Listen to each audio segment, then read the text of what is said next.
मांग कर रहे थे कि आरक्षण बढ़ाने संबंधी कानून को 9वीं अनुसूची में डालने की सिफारिश यह विधानसभा करे। आप सब लोगों ने सुना था और हमने उस दिन भी कहा था कि जहाँ तक 9वीं अनुसूची में डालने की बात है तो ये तो जिस दिन कानून बना था उसी के तुरंत बाद बिहार सरकार की तरफ से माननीय मुख्यमंत्री जी ने केंद्र सरकार को उसी समय लिख दिया था कि इस कानून को 9वीं अनुसूची में डाला जाए। पनोरमा ग्रुप, जो सोचता है वो करता है। आपके अपने सपनों का आशियाना। नमस्कार, आप देख रहे हैं सिटी पोस्ट लाइव और मैं हूं आपके साथ प्रभाकर पांडे। आपको बता दें कि बिहार सरकार के मंत्री विजय चौधरी ने सुप्रीम कोर्ट के फैसले के ऊपर एक बयान दिया है। उनका बयान सामने आया है। उन्होंने कहा कि सुप्रीम कोर्ट में आरक्षण को लेकर जो 9वीं अनुसूची में डालने की बातें कह गई थी उसको लेकर याचिका दायर किया गया है और उस पर सुनवाई चल रहा है। हाई कोर्ट के इस फैसले को रद्द करने के बाद सुप्रीम कोर्ट में याचिका दायर किया गया था और अब वह मामला सुप्रीम कोर्ट में है और इस पर सुनवाई भी चल रहा है। सुनवाई का फैसला आने के बाद ही आप लोग को बताया जाएगा कि क्या कुछ फैसला आया है सुप्रीम कोर्ट से। अभी फ़िलहाल जो हाई कोर्ट ने फैसला दिया था उसी पर सुप्रीम कोर्ट कंटिन्यू किया है। और आपको बता दें कि विजय चौधरी ने कहा कि राज्य सरकार केंद्र सरकार को भी पत्र लिखा है और साथ ही साथ सुप्रीम कोर्ट में भी अपना फैसला, अपना पक्ष जो है मजबूती से बिहार सरकार रखेगी 9वीं अनुसूची में डालने के लिए। लेकिन एक बात और कहा है कि जो हाई कोर्ट ने इस फैसले को रद्द करते हुए कहा था कि इस पर किसी प्रकार का कोई प्रावधान नहीं है 9वीं अनुसूची में डालने के लिए, लेकिन इस पर विपक्ष हल्ला कर रहा है जब ये बात उनको सही रूप से नहीं पता है कि जब कोई कानून इस पर है ही नहीं तो 9वीं अनुसूची में कैसे डाला जा सकता है। और शिल्पी तिर्की जो कि झारखंड की विधायक हैं उस बयान को लेकर जो बिहारियों पर दिया था कि जो भी बिहारी हैं आते हैं और यहाँ मुखिया बन जाते हैं, इसको लेकर उन्होंने कहा कि जदयू कोई भी ऐसे बयान को पुष्टि नहीं करता जब तक कि कोई पार्टी के लोग जो है वो नहीं उस पर कोई बयान देते हैं, तब तक जदयू इस तरह की बातें को पुष्टि नहीं करता है। और सारे मुद्दे पर क्या कुछ कहते नजर आ रहे हैं विजय चौधरी, छोड़े जाते हैं आपको उनकी बातों के साथ। रेल हादसे हो रहे हैं, ये तो दुखद बात है और सबसे बड़ी बात है कि भारत सरकार और केंद्रीय रेल मंत्री ने ही इसका संज्ञान लिया है। निश्चित रूप से इसके लिए जो उपाय है किया जाए। सर, एक सवाल है आयोग को लेकर दबाव में ऐसी भाषा का उपयोग किया गया है मतभेद के रूप में दिखेगा। कांग्रेस विधायिका ने किया है बिहारी। देखिए हम लोग दो ही चीज़ों के बयान या निर्णय या घोषणा का संज्ञान लेते हैं, या तो कोई राजनीतिक दल हो या कोई सरकार हो। अब इंडिविजुअल एक आदमी कोई कुछ बोल रहे हैं, कल हो के वही पार्टी कहेगी कि ये उनका व्यक्तिगत मत था। और हम आप लोगों से भी यही आग्रह करते हैं, किसी एक आदमी के किसी विवादित बयान को इतना तूल आप लोग भी नहीं दीजिए।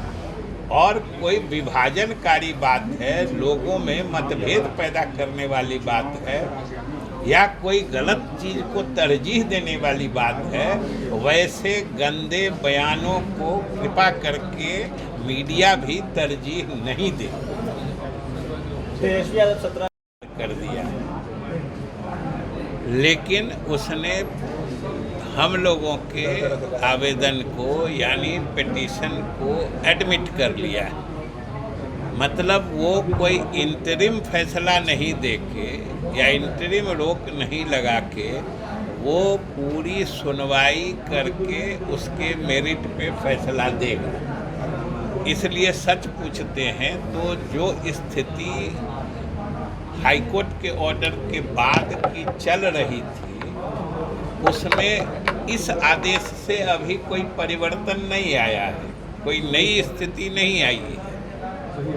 और आप सब लोग इस बात के गवाह हैं कि अभी जो कुछ दिन पहले विधानसभा सत्र समाप्त हुआ है, अब आप सोचिए कि हमारे विपक्षी दलों के लगभग सभी दलों के सभी सदस्य विधानसभा में अंतिम दिन में क्या मांग कर रहे थे?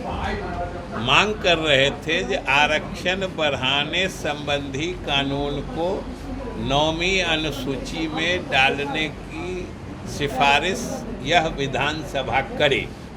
आप सब लोगों ने सुना था और हमने उस दिन भी कहा था कि जहाँ तक 9वीं अनुसूची में डालने की बात है तो ये तो जिस दिन कानून बना था उसी के तुरंत बाद बिहार सरकार की तरफ से माननीय मुख्यमंत्री जी ने केंद्र सरकार को उसी समय लिख दिया था कि इस कानून को 9वीं अनुसूची में डाला जाए। और उसके बाद जो इस कानून को चुनौती दी गई थी उच्च न्यायालय में, तो उच्च न्यायालय ने उस कानून को निरस्त कर दिया है। मतलब निरस्त कर देने का मतलब हुआ कि आज के दिन में वो कानून अस्तित्व में नहीं है, कानून ही नहीं है। तो हम विधानसभा में यही कह रहे थे कि आप किस कानून को 9वीं अनुसूची में डालना चाह रहे हैं, जब कानून वो अलाइव था, जिंदा था, जब राज्य सरकार के फैसले पर विधानसभा में वो कानून बना था, तो उसकी हिफाजत के लिए, तो उसे 9वीं अनुसूची में डालने के लिए मुख्यमंत्री जी ने स्वयं केंद्र सरकार से अनुशंसा की थी, पत्र भी लिखा था। और आज जब उच्च न्यायालय ने उस कानून को निरस्त कर दिया है, तो फिर आज जब वो कानून ही नहीं अस्तित्व में है तो उसको 9वीं अनुसूची में कैसे डाला जाएगा? ये सीधा सामान्य समझदारी की बात है।